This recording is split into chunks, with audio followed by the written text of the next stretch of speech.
ഇന്നായിരുന്നു നമ്മുടെ സ്കൂളിലെ +1കാർക്ക് ക്ലാസ് തുടങ്ങുന്ന ദിവസം. അപ്പം നമ്മുടെ പുതിയ പിള്ളേരെയൊക്കെ നമ്മൾ വെൽക്കം ചെയ്യുന്നതായിരുന്നേ. അപ്പം നമ്മുടെ പുതിയ പിള്ളേരും പാരൻസും എല്ലാം വന്നിട്ടുണ്ടായിരുന്നു.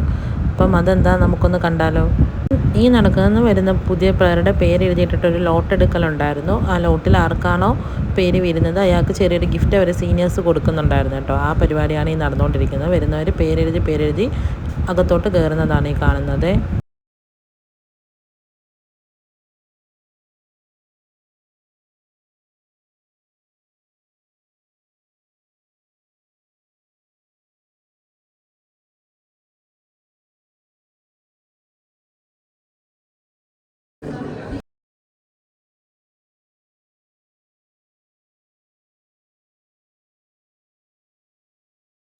ആ ഒരു വ്യത്യാസമേ ഉള്ളൂ.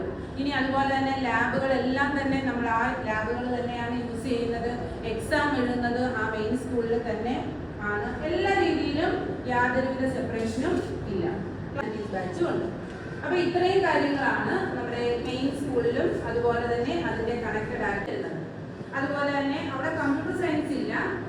അത് കഴിഞ്ഞ് ബയോളജി കഴിഞ്ഞതിന് ശേഷം കമ്പ്യൂട്ടർ സയൻസിന്റെ രജിസ്റ്റർ നമ്പർ, നമ്മൾ ആ രജിസ്റ്റർ നമ്പർ വെച്ചാണ് പരീക്ഷ എഴുതുന്നത്. രജിസ്റ്റർ നമ്പർ വരുന്നു.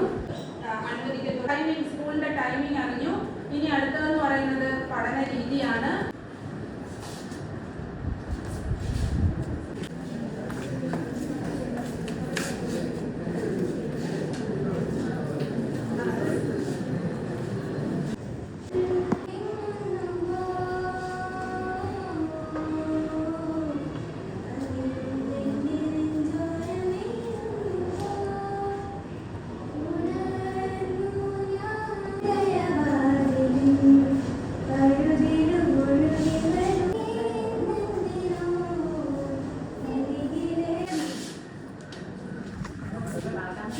പറക്കാൻ പറ്റാത്ത കിളി.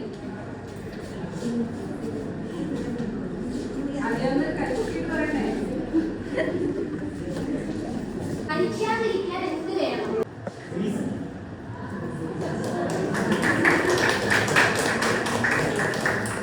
ഉള്ളപ്പോൾ വലിച്ചെറിയും, ആവശ്യം കഴിഞ്ഞാൽ സൂക്ഷിച്ചു വയ്ക്കും.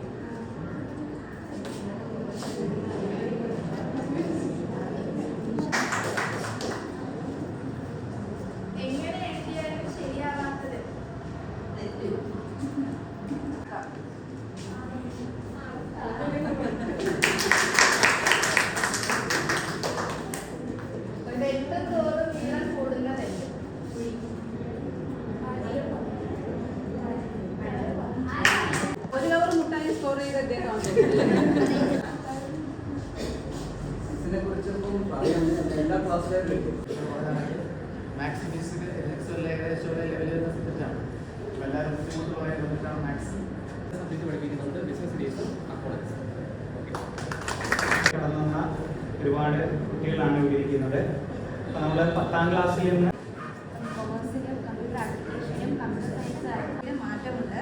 വളരെ കുറച്ച് ചാപ്റ്റേഴ്സ്. മലയാളം എന്ന് കേൾക്കുമ്പോൾ എല്ലാവരും വിചാരിക്കും മലയാളമല്ലേ. 10 വരെ